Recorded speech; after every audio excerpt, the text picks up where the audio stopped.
কি গো মা, মন খারাপ করে বসে আছো যে? আঙ্কেলের উপর খুব রাগ হয়েছে না? কেন আঙ্কেল, আপনার কেন মনে হচ্ছে আমি আপনার উপর রাগ করবো? না, ওই যে তোমার বাবার সম্পর্কে কথা বলছিলাম, তোমার বাবার গুণাগুণ বলছিলাম, তখন দেখলাম তুমি উঠে চলে গেলে, এই জন্য বলছি আর কি। না আঙ্কেল, আমি একদম রাগ করি। আপনি যা বলেছেন সবই তো সত্যিই বলেছেন। আমার বাবা আসলে ভীষণ ভালো একজন মানুষ। আমার জন্য বাবা অনেক কিছু ত্যাগ করেছেন, হয়তো সন্তান হিসেবে আমি তো বুঝতে পারিনি, বরং আপনি আমার চোখ খুলে দিয়েছেন। কিন্তু আঙ্কেল, যেটা হচ্ছে যে প্রতিটি মানুষেরই আসলে ভালো দিক এবং খারাপ দিক দুটোই থাকে, ভালোর পাশাপাশি কিছু নেগেটিভ দিকও থাকে। আসলে আঙ্কেল, আমার বাবার এই নেগেটিভ দিকটা আমাকে অনেক অসুখী করেছে। মাগো, আমাদের সমাজে প্রত্যেকটা সন্তানের সাথে তাদের বাবা মায়ের চিন্তার এই একটা বিশাল ফারাক। প্রত্যেকটা বাবা মায় চায় তার সন্তানের একটা ভবিষ্যৎ নিশ্চয়তা, অর্থনৈতিক নিশ্চয়তার পাশাপাশি তোমার দাম্পত্য জীবনের নিশ্চয়তাও।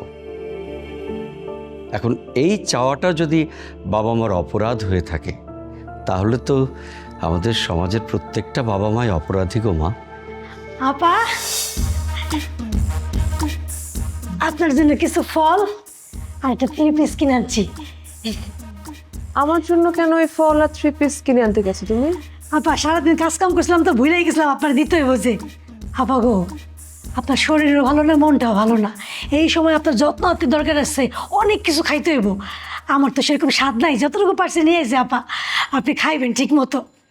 আপনার জন্য যে আমার কি মায়া লাগতেছে আপা, আমি কয়ে সারতে পারুম না। তুলি, আমি তো এই বাসায় যথেষ্ট ভালো আছি, আঙ্কেলরা আমাকে ভালো মন্দ খাওয়াচ্ছে, ফ্রুটস খাচ্ছি আমি, আর আমার কাপড় চোপড়ের অভাব, তুমি কেন কষ্ট করে এটা করতে গেছো? আপা গো, আপনি অনেক ভালো মানুষ আপা। আপনার কাছে আমি কাজের অতিরিক্ত টাকা চাইছিলাম, আপনি 5,000 টাকা আমার হাতে তুলে দিচ্ছেন। বড় লোকরা তো ভালো হয় না আপা, কিন্তু আপনি অনেক ভালো লোক। বড় লোকরা গরিবরা ঠকায় বড় লোক হয়। আপনার জন্য আমার অনেক মায়া লাগে আপা। আপনার মন ভালো না, শরীর ভালো না, নিজের বাচ্চা সেটাও আপনি নষ্ট হয়ে গেছে, কত রক্ত আপনার শরীর থেকে গেছে। আপা গো, আপনার তো কষ্ট আমি দেখতে পারতেছি না। আপনার কাছে 5,000 টাকা আমি নিয়েছিলাম না, 2,000 টাকা খরচ করছে আমার নিজের কাজে, আর 3,000 টাকা জমা ছিল। সেই টাকা দিয়ে আমি ফল আর ড্রেস আনছি। মনে করেন আপনার টাকা দিয়ে আমি আপনার জিনিস নিয়েছি আপা। আপনি একটু ড্রেসটা পরলে, একটু ফলটা খাইলে আমার মনটা অনেক শান্তি লাগবে আপা। পড়বেন না আপা, খাইবেন না ফলটা? আমি জানি আমার মধ্যে তেমন কিছু নেই, তারপরেও মানুষ কেন আমাকে এত ভালোবাসে আমি আসলেই বুঝি না। মাগো, তুমি তো আসলে ভালোবাসা পাওয়ার মতোই মেয়ে।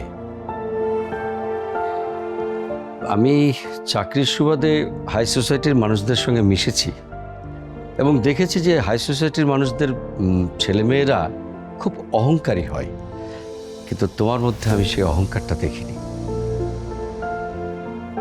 তুমি একদম সাধারণ মানুষের মতোই, এই জন্য সাধারণ মানুষেরা তোমাকে এত ভালোবাসে। সাধারণ মানুষের মতো সাধারণ থাকতে আমার ভালো লাগে আঙ্কেল, নিজেকে অসাধারণ ভাবার কিছু নেই। সে তো বুঝলাম, কিন্তু এই যে দুলি বেগম, তুমি যে এতদিন ধরে আমার বাড়িতে কাজ করছো, কই আমার জন্য তো মায়া দেখিয়ে তুমি একটা আপেল একটা কমলা আনোনি? আমি কি খুব খারাপ? সি সি খালুজান, আপনি কি বলতেছেন? যখন থেকে আপনাদের বাসায় আমি কাজ করতেছি, আপনি কি একেবারে অসুস্থ হয়েছেন? বিছানায় শুয়ে কাতরাইছেন? আপনি বিছানায় শুয়ে কাতরান, অসুস্থ হন, দেখেন আপনার জন্য আমি কি করি। আপনার লেগে কটা ফল আছে, হিংসা করতেছেন? আপনি অসুস্থ হন, আপনার লেগে আমি ট্রাক ভরে ফল আনুন। হয়েছে হয়েছে, আমার অসুস্থ হওয়ারও দরকার নাই, তোমার ওই ট্রাক ভরা ফল ফ্রুটস খাওয়ার দরকার নাই। আমি মাপ চাই বাবা তোমার কাছে। আচ্ছা হয়েছে, আপনাদের টক ঝাল মিষ্টি দেখতে আমার অনেক মজা লাগছে, কিন্তু আমারও একটু ফ্রুটস খেতে ইচ্ছা করছে। তুমি যাও ফ্রুটস খেতে নিয়ে আসো। ঠিক আছে আপা, আমি এখনই খাইতে আনতেছি। একটা রেস্ট আপনার কাছে রাখ। ও thank you, thank you, thank you. দেখেছো মা, আমাকে অসুখে পড়তে বলতেছে, কি একটা অবস্থা। দেখছেন আঙ্কেল কি করছে ও? শোনো মা, রবীন্দ্রনাথ বলেছে, ক্ষুদ্র লোকের শ্রদ্ধার দানে মহর্তের অকুণ্ঠিত অধিকার। এটা তোমার নিতে হবে অবশ্যই।